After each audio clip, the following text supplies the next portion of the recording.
Hello, my name is Avery Taylor, and today I'll be giving a grade for every selection made within the first round of the 2025 MLB draft. We are going to stick to the traditional format, none of the compensatory picks or the teams that got booted down for having too big of a payroll. Sorry, Mets, Dodgers, and Yankee fans. But with that being said, let's go ahead and get right into it. Working in reverse order, at number 27, we have the Cleveland Guardians, who took a punt on Jace Lavalette. I absolutely love this selection, especially at the back end of the first round, where you have a chance to take these pseudo athletes that maybe have a flaw or two to their game, and if you can correct that, they turn into an absolute superstar, and that's what we're seeing here with Jace Lavalette. The contact skills aren't there. They just aren't there. Let's just call it what it is. But the light tower power combined with the athleticism to play center field, that is an electric combo. And if you can figure out the bat, I think the Cleveland Guardians have nailed this pick here at number 27. At number 26, we had the Philadelphia Phillies, who selected Gage Wood. Very similarly, very high risk pick here. The medical's definitely going to scare a lot of teams away, but the Phillies picking at the back end of the first round have the luxury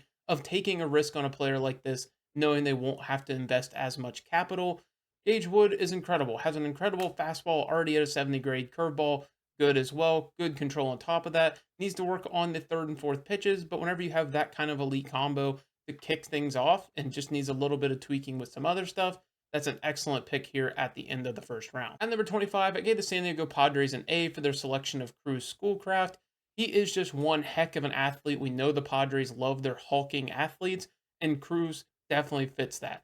6'8", left-handed pitcher, already has an insane fastball, good slider off of that as well, good changeup, decent control. It's a really repeatable delivery, really easy for him at 6'8". You don't see that very often. Normally they're pretty clunky. His is pretty smooth for a delivery from a 6'8" lefty. It's just a really good pick for the Padres. At number 24, the Detroit Tigers went off the beaten path a little bit and took Jordan Yost, the shortstop prospect out of high school in Florida. He is definitely a pop-up prospect, meaning he wasn't really talked about previous to this year, but he definitely turned it on in his last year of high school. He did so by having one of the best hit tools in the entire class. And combined with that, he is an excellent athlete and a decent fielder at shortstop. The pop might never come along, but you never know what the Detroit Tigers can work, especially considering how good of a combine he had. At number 23, I gave the Kansas City Royals a B plus for their selection of Sean Gamble. There's not much bad you can really say about Gamble. He has a very well-rounded game, plus tools, plus to solid tools pretty much around the board. You can put him in the dirt at second. You can put him in the outfield and center. You can pretty much do it all and be pretty successful in doing so. I do wonder about the ceiling with him, but at 23, I gave them a B plus for the selection. At number 22, the Atlanta Braves took Tate Southacene. Now, I definitely expected them to take a hitter. Their system is very pitcher heavy at the moment, but I just don't know if Southacene really gives me the upside that I was looking for. He definitely has some tools. He's a really good athlete, good run grades across the board pretty much. He's a decent hitter, very well rounded in that regard, has good, decent pop, decent hit tool. He's going to play a good, decent shortstop. Like, he's just a very well-rounded guy. I question the ceiling a bit, and it definitely gives them a solid guy that's on the offensive side in their system, but I question the ceiling, so I'm going to give them a B. At number 21, we somehow let the Houston Astros get Xavier Nayans.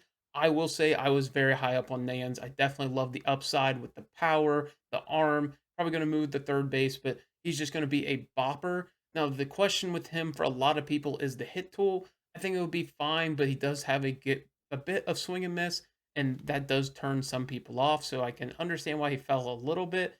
But why did the Houston Astros have to get him? You know they're going to turn him into a superstar. At number 20, I gave the Milwaukee Brewers a B for their selection of Andrew Fisher. Now, they announced him as a third baseman, and I'm sure that their head coach from Tennessee was very adamant he could play third base, but we'll just say he's going to be a first baseman long term. That's not necessarily a problem because he absolutely mashes the baseball, controls the strike zone well, doesn't swing and miss a whole lot. He just is a very fundamental, solid hitter that has good pop. The fielding and the position definitely weighs down his value a little bit, but it just feels like a Brewer pick, and I gave them a B plus for it. Speaking of teams sticking to their philosophies, at number 19, the Baltimore Orioles selected Ike Irish, and I gave them an A for the selection because this guy is an absolute masher. Now, similar to Fisher from earlier, we definitely question where he's going to play. Catcher was where he was announced, but I don't think he'll stick there. I think he'll go to corner outfield, which is fine. He is an athlete. He will be able to handle it, let that arm still continue to play. But we're not talking about this guy for the fielding. The hit tool, the power, the combination is the best probably all-around hitter in college baseball, and he's just a fun guy to watch, and the Baltimore Orioles got a good one at number 19. Sorry to butt into your video, but thank you guys so much. This channel just hit 2,000 subscribers, and I can't thank you guys enough for all the support you guys have been leaving, both throughout this draft content, but also throughout the entire last year, 2 years, ever since this channel really started hitting an upwards trajectory. I really appreciate it so much. We have so much exciting stuff on the horizon. I have a really exciting video with my wife about our first ever YouTube paycheck, and I can't wait to get that out to you guys. I hope you guys enjoy it, but let's go ahead and get you back to the video. At number 18, the Arizona Diamondbacks stayed right with their philosophy, drafting Kason Cunningham, an undersized shortstop out of high school in Texas. Now, this guy is hit tool, hit tool, hit tool. He is one of the best hit tools in the entire class. The power, it's a little fringy. The Diamondbacks are very good about getting more pop from these undersized guys than what they probably should, but you combine that with being a really excellent athlete. If he can stick it short, you definitely have a very valuable guy here at number 18. At number 17, the Chicago Cubs took Ethan Conrad, the outfield prospect from Wake Forest. Now, this is a guy that I wasn't necessarily the highest on. I had him ranked at like 29 or something like that.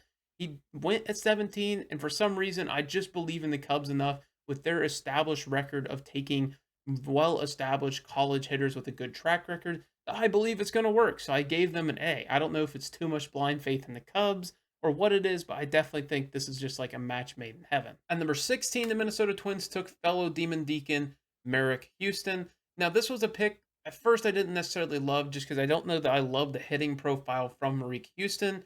But after I thought about it some more, this really feels like last year's pick of Kalen Culpepper, which is working out fantastically for the Twins. It's a guy that you're absolutely sure the defense is going to work. The hit tool seems fine, but the power came along in their last year, and you're wondering how sustainable it is. And that's what Marie Houston is. So I gave them a B plus, but there's definitely room for this to improve if they can get the same results that they did out of Culpepper. And number 15, we had one of my personal favorite picks of the entire class. It was Kyson Witherspoon, the right-handed prospect out of Oklahoma, going to the Boston Red Sox. What I loved about this pick so much for the Red Sox was they didn't necessarily fall into the trap of sticking to only their draft philosophy. They haven't taken a pitcher in the first round in a very, very long time, and they didn't necessarily fall into that trap. They took best player available. Tyson is an ace level type prospect with a good fastball, curveball, slider, cutter. He has plus pitches across the board, decent control as well. He is just an absolute beast from the right-handed side, and I love that the Red Sox stick there and took best player available. A team that did stick well within what they like, it's Tampa Bay Rays, who took Daniel Pierce, the super toolsy high school shortstop. He has a plus hit tool, plus run grade, plus arm. He's a good fielder. Like, there's nothing you can say about him other than maybe he won't be able to get into that pop. But if there's any team I can trust to get into pop, it's probably the Tampa Bay Rays. They are just really good at finding these guys up the middle that are really toolsy, and that's what this guy is. So I'm going to give him a B plus.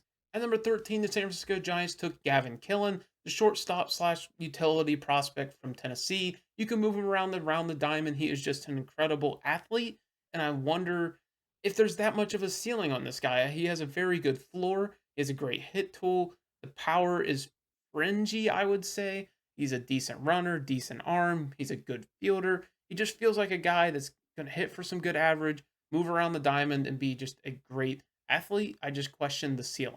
At number 12, the Texas Rangers took Gavin Fiend. And the more you think about this pick and the more you think about the player, the more you start to like him because he's looking more and more comfortable at shortstop. He's a big shortstop at 6'3". He definitely is going to be able to get into more power as he learns his swing and gets better at pulling the ball in the air. He's just a really solid athlete. There's not much that you can say to take away from him. And he has plus tools that he can certainly get into as he gets older. He is a prospect on the rise, had a really good combine. At 12, I gave them an A minus, and this honestly has a chance to be a really solid pick.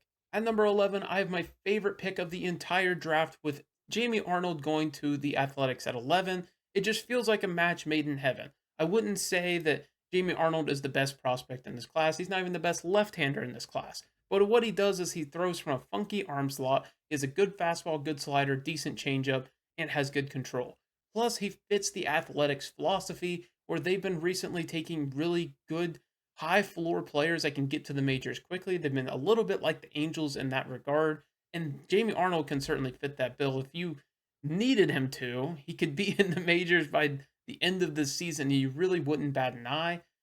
Hopefully, we don't see that. Hopefully, we get to see him get a little bit of development because the Athletics aren't close to competing. But hopefully, we get to see Jamie Arnold really soon because he's a fun prospect to watch. At number 10, the Chicago White Sox took Billy Carlson, the high school shortstop out of Corona High School in California. Carlson is just so smooth at shortstop. It's so fun to watch him defensively.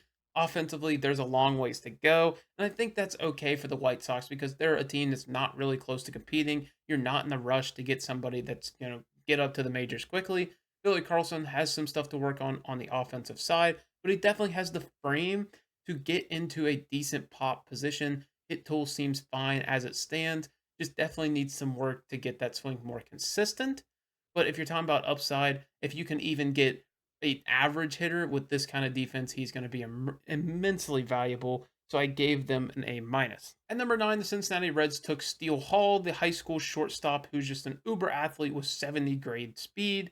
He is definitely really toolsy on the defensive side as well. Great defender there at shortstop. It's the offensive side that you don't know if it'll ever come around. The hit tool seems fine. The power seems fringy. It just seems like kind of there are better high school shortstops, in my opinion, available if that's the route they decided to go. And plus, I would have liked to see them take a college bat. Ike Irish was my pick for them in the mock draft. I just would have liked to see them add to the core that they're building in Cincinnati. But best player available, if they thought this was their guy, I gave them a B plus. At number 8, the Toronto Blue Jays took JoJo Parker, who was one of my favorite players in the entire class. The more I watched him, the more I fell in love with who he was as a player. He is one of these plus tools type of guys. He has an excellent hit tool combined with a good power potential in his swing. He also has a really good arm. The defense at short is a little questionable. He'll probably have to make the move to third base, but he's just an excellent hitter combined with probably going to be a fine third baseman. I love that the Toronto Blue Jays just kind of took best player available. I'm sure it was tempting to take a fast riser, add to this core at the major league level, but taking best player available, they did really well. I gave them an A.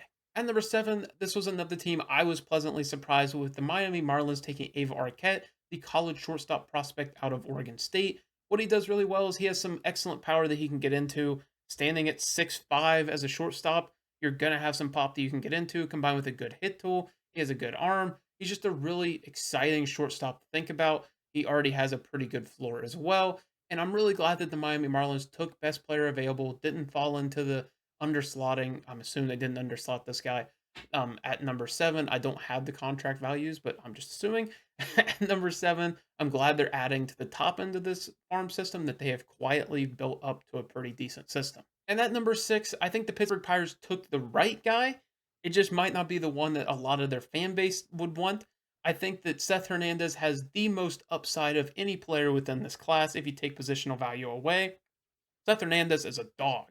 He already hits 100 miles an hour as a right-handed pitcher in high school, as a plus curveball, slider, changeup, like good control. He has a really high floor for a high school pitcher.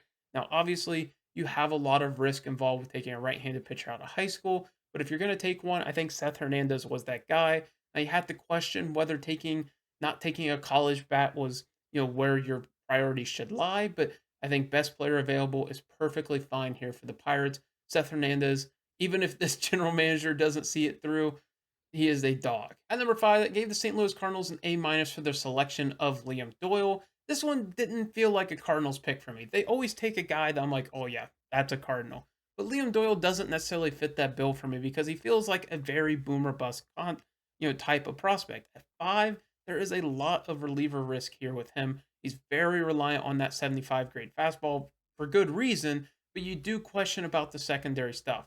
If you're a believer in the secondary stuff being consistent and good, you are definitely going to think that he is worthy of this sort of selection. I don't know. I'm kind of on the fence. I definitely think it could work under the right tutelage, but it's just kind of a wait and see sort of thing. So I gave them an A minus. At number 4, the Colorado Rockies had to be sitting there just like baffled that Ethan Holiday made his way to there. There's the obvious ties with his father playing there, but just think about this guy's power in Colorado. Just seriously, think about it. This was an incredible pick.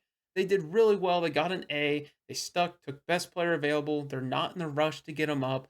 And he just has really great tools.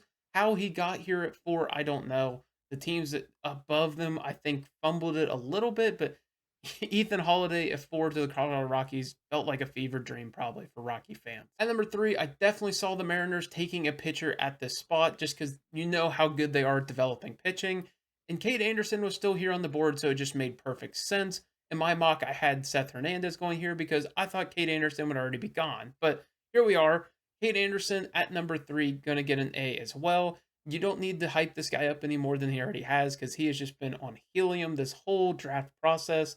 He has an excellent fastball curveball slider from the left-handed side, has good control, also has some projectability with his frame, so I expect the Mariners to be able to get even more out of this guy. It's just another home run selection. I'm going to give him an A. At number 2, I have probably my least favorite selection of the draft with the Los Angeles Angels taking Tyler Bremner. Now, I understand they probably underslotted this by quite a bit. I don't necessarily have the figures with me, so I can't factor that in too much, but I understand they probably underslotted him. And Tyler Bremner certainly has traits and skills that you can build off of to make a really excellent pitcher in the future.